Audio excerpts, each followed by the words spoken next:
Hey everybody, this is Jim the Tabletop Engineer and welcome to a new playthrough video. Today I am continuing my solo campaign for Stargrave. It's called Ashes of Galatar. The PDFs for each of the chapters are downloadable. You can find the link in the video description.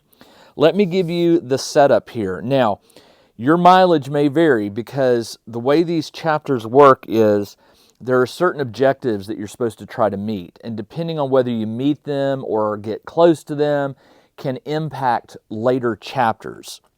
Chapter 3 is called Boost the Signal, and it's based on results from Chapter 1. In Chapter 1, there was you were searching for data cubes, and you had to roll to see if you found a black, what they call a obsidian data cube. And I was lucky. I did roll, I think, a 15 or higher, and I managed to obtain one. In this chapter, if you come in with the black data cube, it basically means your crew got the jump on the pirate crew, and you were able to decode the coordinates where the signal from the satellite or the orbiting station in Chapter 1 was sending a signal down. You were able to decode the coordinates, which puts you here on this location. Now, if you have the data cube, the obsidian data cube, the scenario will allow you to place either your ship or a large structure anywhere you want, and then you fill out the terrain. So if you didn't get the data cube, you're just going to want to fill your table with just standard sci-fi terrain. But I've got a ship that I have really been wanting to throw down here, so luckily I did get it, and the ship is just treated as terrain. However, in this scenario, you are allowed to pick a point on your ship or on the structure that you place representing your ship. You're allowed to pick a point that represents a automated or automatic blaster that will fire at enemies. All your crew has a transponder, a friend or foe transponder, so they're not going to get shot. You can pick a spot on the ship. I need to add this to the write-up. To keep from cheating, it needs to be a spot that does not have line of sight to an enemy when the game starts. So I can't put it up here at the front of the ship because all the enemies are back there. So what I'm going to do is I'm going to place it right here on top of this cargo one right here. Actually, you know what? I'm going to put it over here. I'm going to put it over there. And so if an enemy is in line of sight of that point, it will get a +3 shooting attack. And you can only use it once per round. But the idea is that you had a jump on the crew, you were able to land your ship and get a sentry gun set up before you had to disperse. Now, what is the objective of this scenario? There are 3 beacons, 1, 2 over in that corner, and 3 over in that corner. You need to activate those before the round ends, or before the game ends, in order to it will benefit you in a later chapter. Let me just leave it at that. Now, to activate them doesn't require a roll. It just requires that a single crew member be in base contact with it for 1 full round, which means both actions, your move and your normal action, are given up as you try to activate the beacon. Now, here's one beacon. It's not active, but because I got the jump, I can place my warband anywhere within 9 inches of this rear. Otherwise, if you don't get the jump, it's 6 inches. And it goes the same for the enemy. The enemy is all within 6 inches of this back area, and they are in cover. So right now, they can't see me. I can't see them. So they're in cover. They're in cover with the ship. These guys are in cover. Here is a beacon. Here is a beacon. Also, there is 1 physical data loot and 1 physical loot and 1 data loot within 1 inch of the beacon and within 1 inch of this one. Not within 1 inch of that one. That's a gimme right there. Although you still have to activate it. Behind the 2 beacons are the 2 pirate commandos, which are the powerful pirates. Everyone else is a standard pilot for now. And then the last thing I want you to know is that at the end of each turn, and that's starting with turn number 1, and I'm going to use a die to track it. at the end of each turn, you will roll a d20, and on a 10 or higher, a sewer dragon will appear at one of the 4 random corners. You'll roll for it. Sewer dragon is a standard creature in the core rulebook, and it just represents one of those wandering creatures that might wander onto the battlefield. And they're not friendly, so you definitely don't want to be near them. Let's see, what else? Okay, this planet has bad storms. So one of the things you've done is you have landed prior to a storm. There's a storm in the distance coming. At the end of turn 5, the storm will intensify and visibility will be reduced to 10 inches. You can only shoot, no matter what the range of your weapon, you have a range of just 10 inches. At the end of turn 7, as the storm gets worse, movement is reduced by 2 inches. So every enemy and your warband, all movement reduces by 2. And then finally, after turn 10 ends, turn 10, all crew need to get off the battlefield. That means exiting one of the edges. Figure they're going to a safe place or something like that. Or maybe, I guess you could say if they get to the ship, but don't make the ship your safe zone. Make it off the map. At the end of turn 10, you've got to start moving off the battlefield, because at the end of turn 12, and that's 2d6 that I'll be tracking the turns, at the end of turn 12, any crew or enemies that are left on the board are killed. They're not recoverable. You can replace them when you leave the planet and go dock at one of the many piratey type space stations in the sector to refill your fuel and get new warband members. But if your captain is on the middle of the board on the end of turn 10 and you're not able to get off the board, you're going to lose your captain. So keep that in mind. All right, we will get started. It is turn number 1. My warband members are down, not there. My warband members are over here.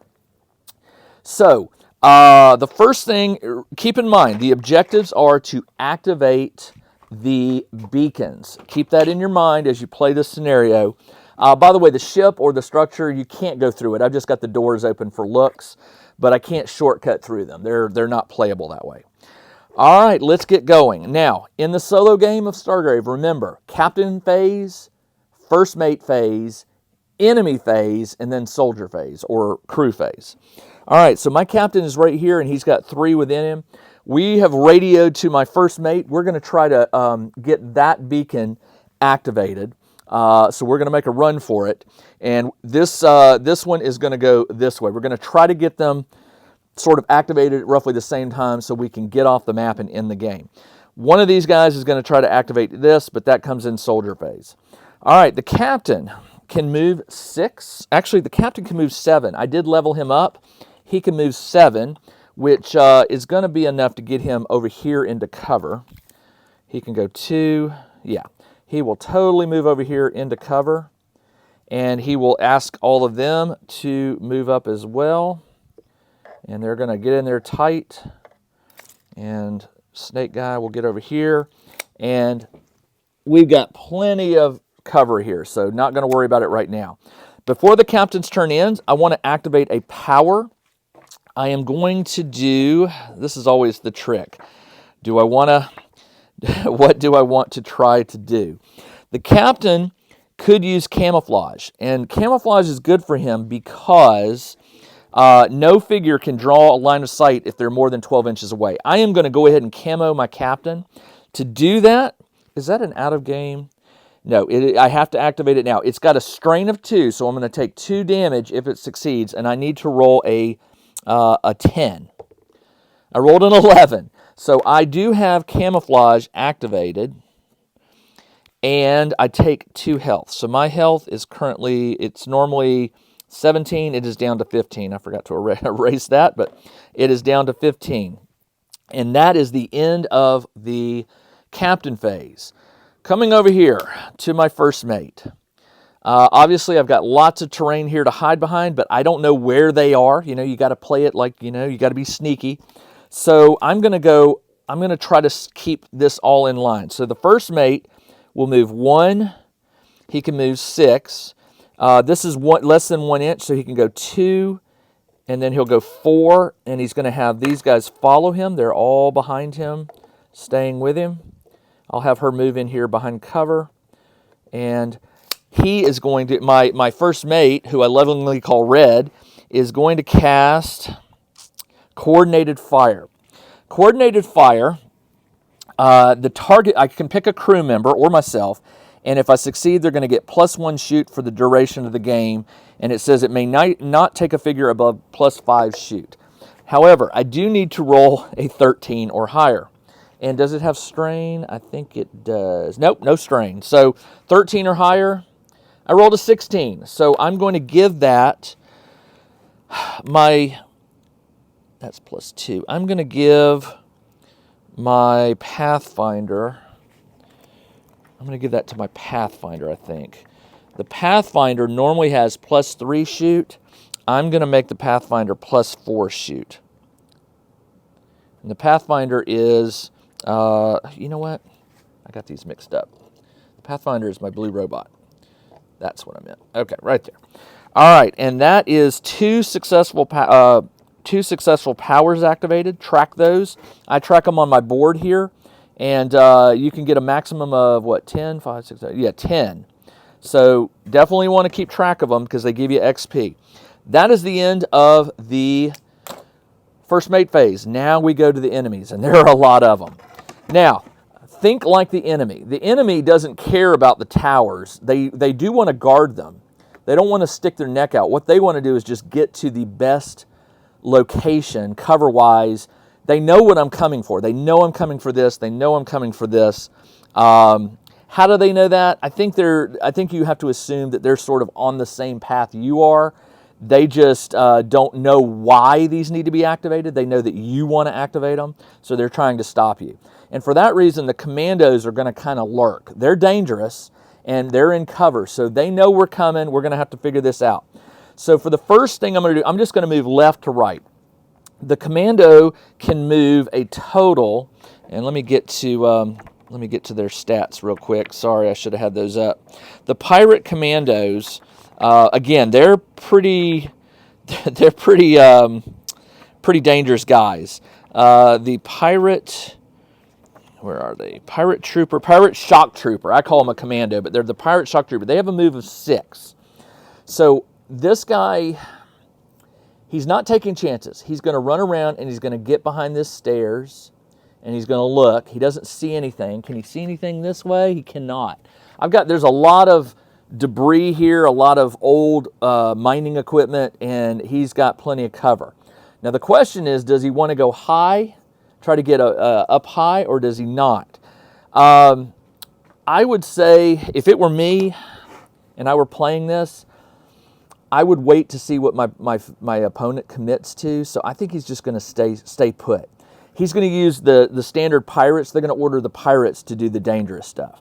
So this one is going to move 6, which is going to get them all the way around to the stairs. They're telling them to go high. So this one will go 3, 6. He doesn't see anything, so he'll spend his remaining 3 to go 1, 2, 3, and that is his, actually he'll go a little higher, 3. Him. And this one right here is following. Although this one, when it gets to right here, he's gonna move up and stay low, looking down this pipeline right here, just to see what he could see. All right, these 3 are going to spread out. They will go left or right, 1, 2, 3, 4, 5, 6. So this one will go this way. This one will go this way. And this one will also go this way. They don't have enough move to get around here into cover, so they will stay put. These guys, left or right, this one will go this way, so he will move 6 inches. He can get into there, I bet. Let's see. Oh, yeah. He can move all the way into cover here. This one will move this way. 6 and 3 will put him behind there. And then this one right here will go this way, so he will also move up 9. Well, 9 doesn't, yeah, 9 will get him there. He'll get into cover. And then lastly, this commando will move here, and that way he can look out and see what's coming this way. And that is the end of the commando, or the enemy phase. Coming back over here, all I've got is my soldiers. Now, There is cover here. So I'm going to send my recruit here. He's going to move there, and he is done. I'm going to spin him around. He has to spend a full turn in base contact, so he can't do anything else. These two, 9 inches, when he runs out, they will see him, but he can still get, I think he can still get there. Actually, maybe I just want to go up. Let's see, that would be 1, 3, 6. That would keep him in cover. He'll go all the way around. He's going to move his full 9, and this one is going to go this way and end up here, and they are just getting into position. All right, that is the end of round number 1. And remember, we have to roll to see if a sewer dragon, I love that name, if a sewer dragon appears and it's a 10 or higher. I rolled a 13, it will. So what I'm going to do now is I'm going to, this is my side, so I'm always going to do this. 1, 2, 3, 4, 5, 6, 7, 8, 9, 10, 11, 12, 13, 14, 15, 16, 17, 18, 19, 20. And I rolled a 15, which means it's going to appear over here.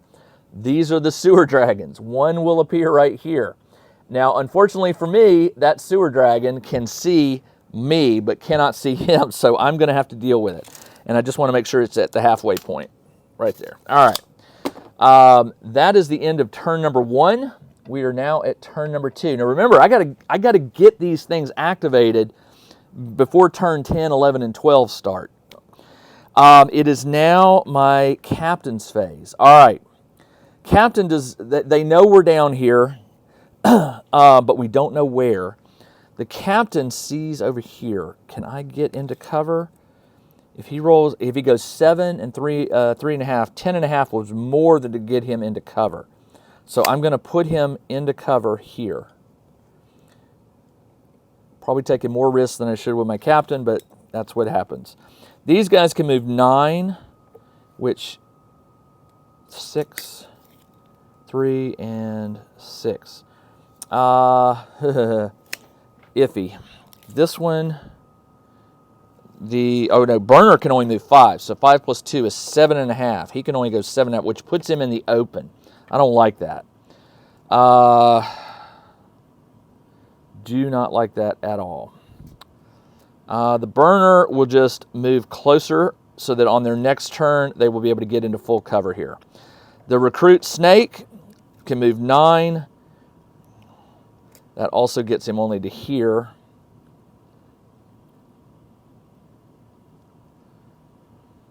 I'm gonna scoot him out a little bit. I'm gonna get him out here.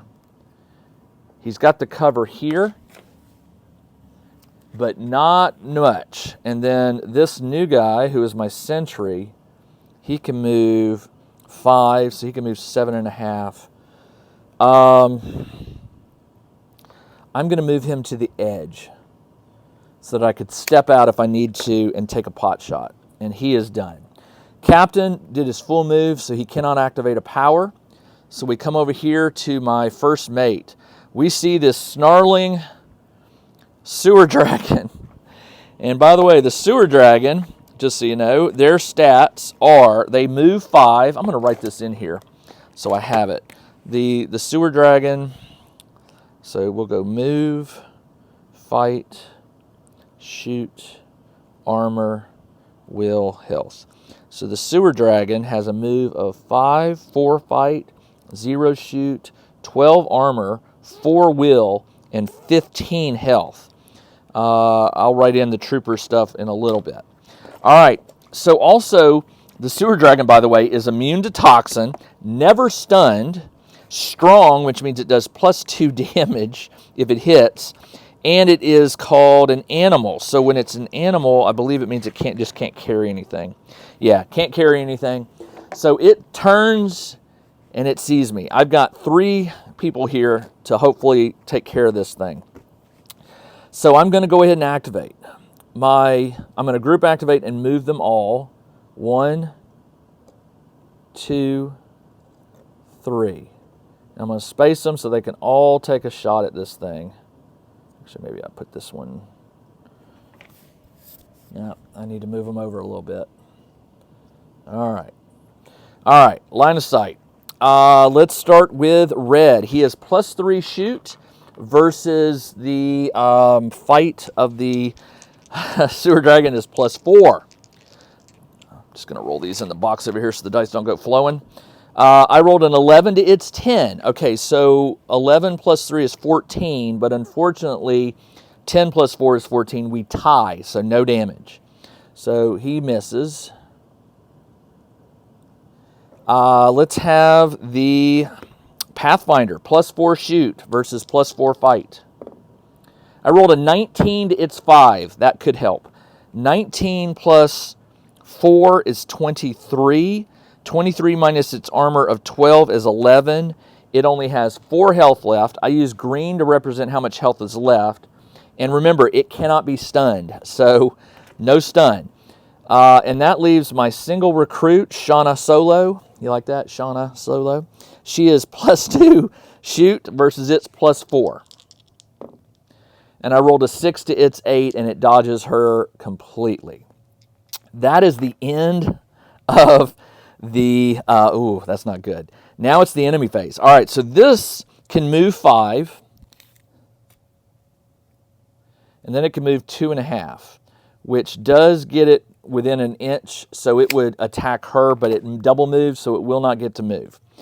Down here, I hear the noise, so the shock trooper will sort of poke his head out, maybe right here. Actually, you know what? He's going to stay. I want to keep him near here. I want them coming to me, not me going to them. Excuse me. He knows they're going high, so what he's going to do is he's going to move here, so he has the angle here, and he's just going to keep an eye out. All right, this one will move 3, which gets him to the top. Can he see anybody? No. I would say there's a 50-50 shot that he should go higher, which would make it harder for me. So he would move, on a 1 to 3, he'll go higher. He will go higher. So he'll move 3, and then 3 more. He's running for it. This guy will go a full 5, 6, and then 3. He's following. That's not good. These 3, they haven't heard. They heard the shooting over here. Will they investigate? I would say there's a high likelihood they will go this way. 4 out of 6.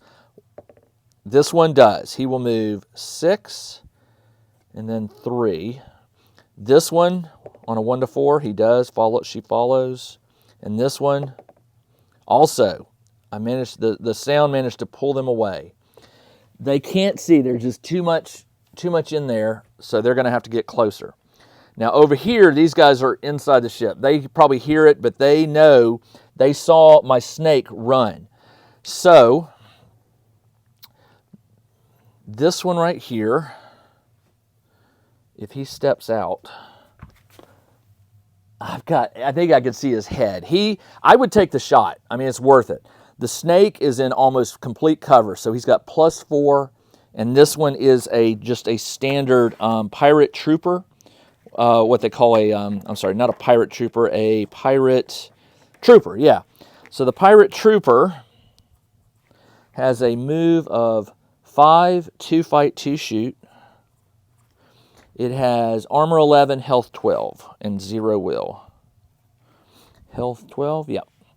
All right, he will shoot at +2, but my recruit is normally +2, but I get the +4 because I'm in almost complete cover. So +6, I rolled an 18 to its 19. Well, 19 plus 2 is 21, but my 18 plus 6 is 24, so this just barely manages to dodge it. However, this guy is going to try to run up here. He can totally get into cover in there. We got a nastiness going on here. This one can step out, and he will take a shot. It's +2 versus +2. Ugh, this is not good.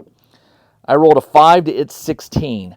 18 minus its armor of 10 is 8. He's got 4 health left, and he is stunned. Now, with the stunned and wounded, by the way, he's wounded and stunned, which means he is knocked down. He will stand up on his next turn, but he only gets 1 action. So the wounded will keep him down for a while. And then I've got the commando who will just peek around. He cannot see, and then he knows he's shot, so he's going to maybe come back here, and then on my next turn I'll see if I need to take a shot. All right, that's all I can do. That was bad. I already lost a recruit. Okay, it is now soldier phase. All right, these guys activated with the captain, so they're out of the game. He's out. So all I can do, this one has activated this. So what I will do is I will put a clear cube on top to indicate that it is, well, not a clear, maybe something different. I will put a yellow cube to indicate it is active. So that was his turn. Let's see. They already went, so all I've got is these two. Now, what's interesting is I know I can hear them up there they're running on the thing. Do I jump out and take a shot? Because it's going to be a partial. I'm going to do it. I'm going to run over here. And it's, yeah, he's half cover. So he's going to get +2. So it's +2. Actually, blue helmet, white helmet is my recruit. +2 to +4. Not good odds. But I might get lucky. I rolled a 7 to its 13, and I did not get lucky. All right. That means this one right here will... I'm going to just sneak over here, and I can see that guy. Now, the question is, I'm going to have to move just a little bit over, which is going to put me in the open. But again, it's +2 versus +4. Aiming at this guy. I rolled a 15 to its 18. Again, I miss. And that is it for the soldier phase. I turn these to face the rear so I know they've activated. And that is it. It is now the end of the turn. We roll to see if another sewer dragon. It does not, thankfully. Oh, and by the way, a maximum of... For the sewer dragons, I made a note in here that you can only have a maximum of 2 on the table at any given time. Let's go to turn 3. Man, I mean, the turns are going quick. All right, let's see. It is now the captain's phase. The captain saw his boy go down. And he knows, but he went over this way. So I'm going to move here into cover, and I'm going to take a shot at him. Captain is +3 shoot versus +2. I rolled an 18 to its 7. 18 plus 3 is 21, minus 11 is 10. He's got 2 health left, and he is wounded and stunned. And I am going to have to end the game there because I keep these videos under 30 minutes. So I will be back in a week with the next episode. This is Jim, the Tabletop Engineer. Thanks for joining me on this game of Stargrave. I'll be back in a week. Everybody, take care. Check out the new RPG and Wargame newsletter. Each week, the Tabletop Engineer shares news, products, Kickstarters, and much more related to the gaming hobby. It's free to subscribe, so check out the link in the video description below to sign up.